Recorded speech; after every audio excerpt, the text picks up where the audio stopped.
What's up guys, welcome back to Deck Tech for Decks. I'm your host Caleb. Today we're taking 21 cards out and adding 21 cards in the Blast from the Past Precon on a budget of $20. You can't beat that. I'd like to take this moment to thank my Patreons, especially you high contributing ones. Newsome, you rock. If you do pick up these upgrades, make sure to use the TCGplayer link in the description down below. It helps me out while you get your magic cards. Now let's get into it. First off, we need to choose who the commander is going to be, and oh my gosh, there's a ton of choices. So instead of going over all of them, I'm going to tell you who I chose and why I chose them. I chose the First Doctor and Susan.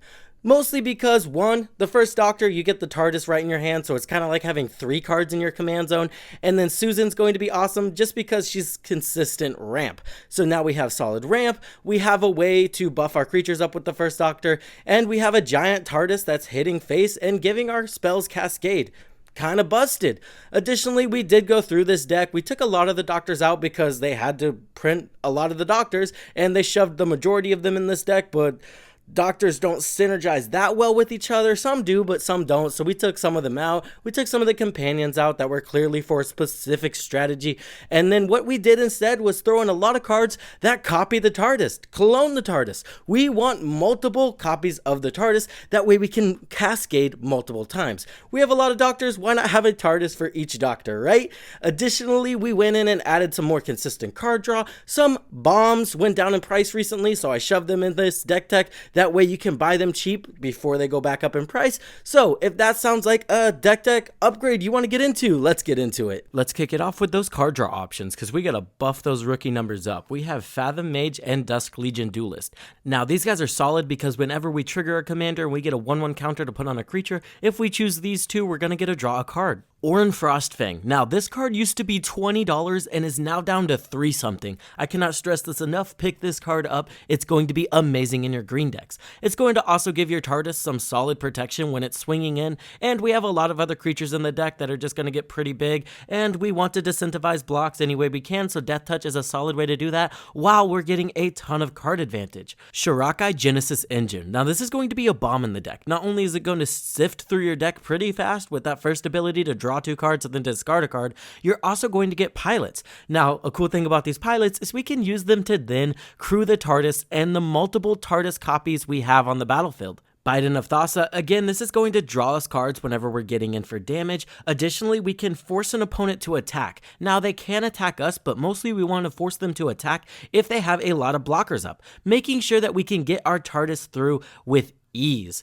Elevir of the Wild Court. This is simple. We just start putting those roll tokens on our creatures, buffing them up, and drawing cards whenever we're getting in for damage.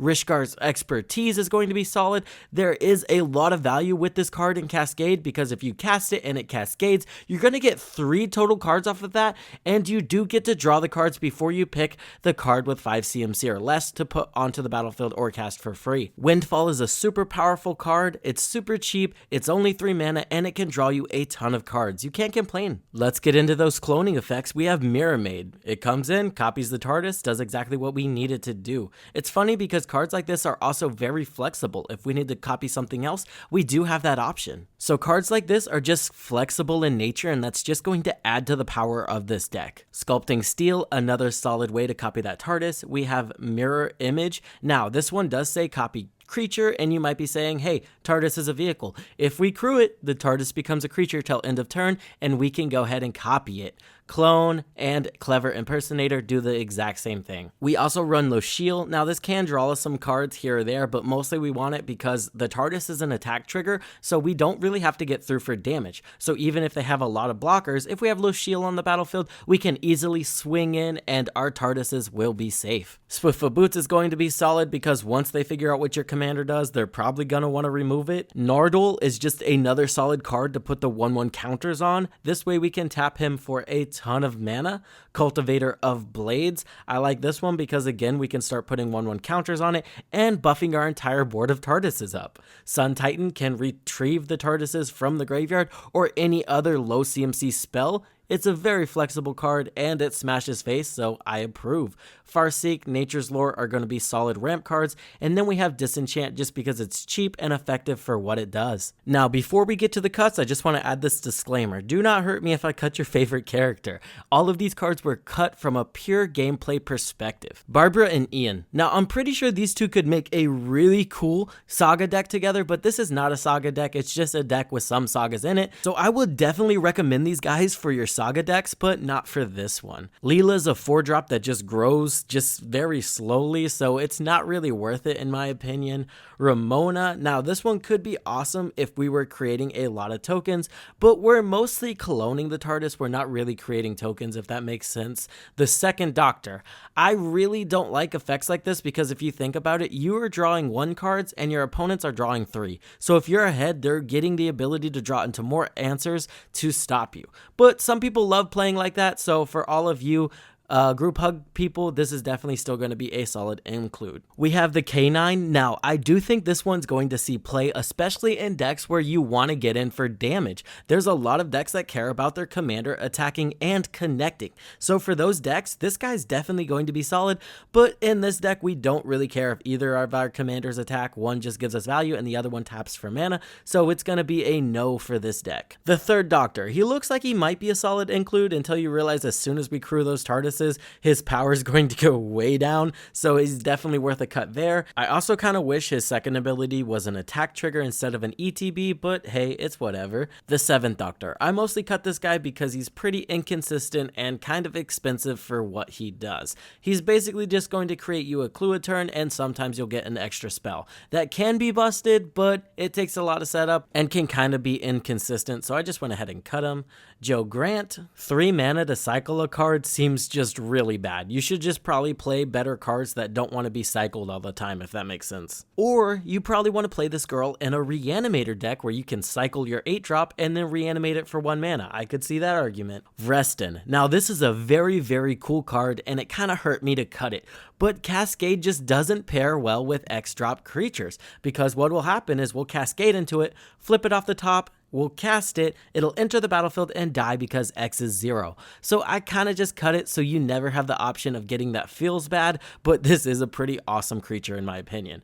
Explore, again, I cut this because it's inconsistent. Sometimes you don't have a land or drop, so it's just better to switch it with a ramp spell like Farseek that does almost the same thing. The 5 Doctors. This is 11 mana if you pay the kicker cost, and then it still doesn't win you the game. If I'm paying 11 mana into something, I better be looking at winning the game right after that, and this card doesn't do that. Ace's Bat, again, we really don't care about the power of our creatures. The TARDIS is going to be what we're attacking with 9 times out of 10, and when the TARDIS turns back into a vehicle, all equipment are going to fall off regardless, so it was just an easy cut. Bessie, again, our legendary creatures, we don't really need them to attack, and the bombs that we have in the deck that do want to attack are pretty decently powered, so this was also an easy cut. Hero's Blade, again, we don't really want to be buffing anything up other than the TARDIS, and the TARDIS is a vehicle. All equipment will fall off when it becomes a non-creature, so again, easy cut.